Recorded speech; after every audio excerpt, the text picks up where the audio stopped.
Welcome to another tutorial, and this is the part of a series which is totally based on the purpose of how to install various softwares on different operating systems.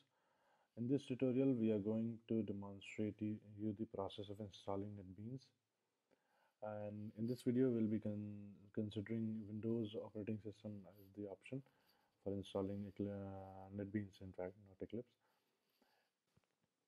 Briefly, I would tell you what is NetBeans. NetBeans is an open source integrated development environment for writing code in different languages, in fact.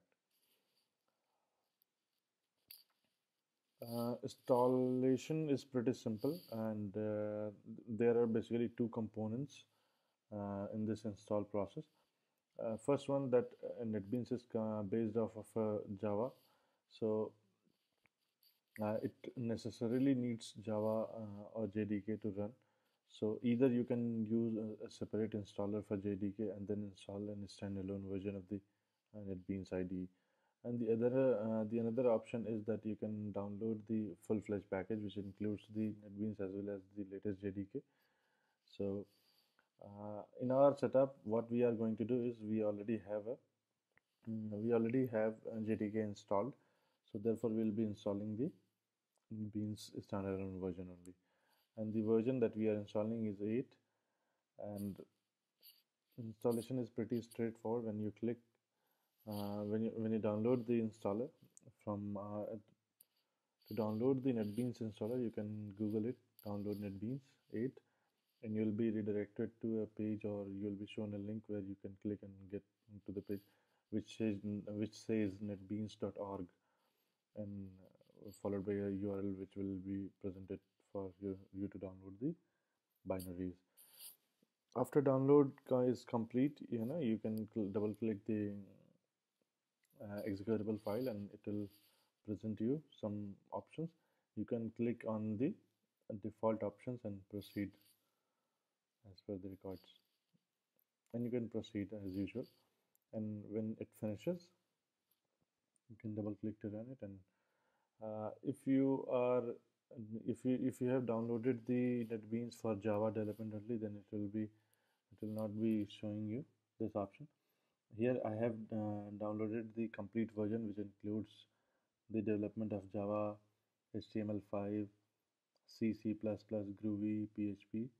So I can use this edition of NetBeans for developing almost all of these languages, and it is a good choice.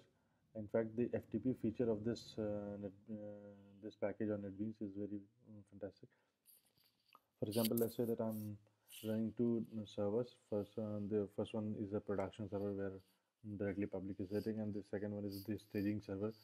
So I can have FTP credentials of that server, and I can just write and push that code immediately to the staging server, where I can test, or my team can test the piece of the code that I have written, or any member of the team that has been pushed to the staging server.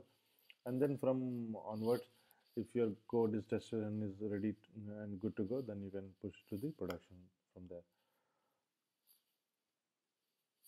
So thank you for this. Thank you for watching this tutorial. I hope that you have liked this tutorial, and I'm sure that there are also possible room for improvement in our video tutorial. So please let us know in the comments where we are lacking, or what are the things that we need to improve upon. And I'm sure that if you are considering of giving a review in the comments as an option that what should be improved, we will look into it and will consider improving ourselves in the future course of time and videos series. Thanks for watching once again.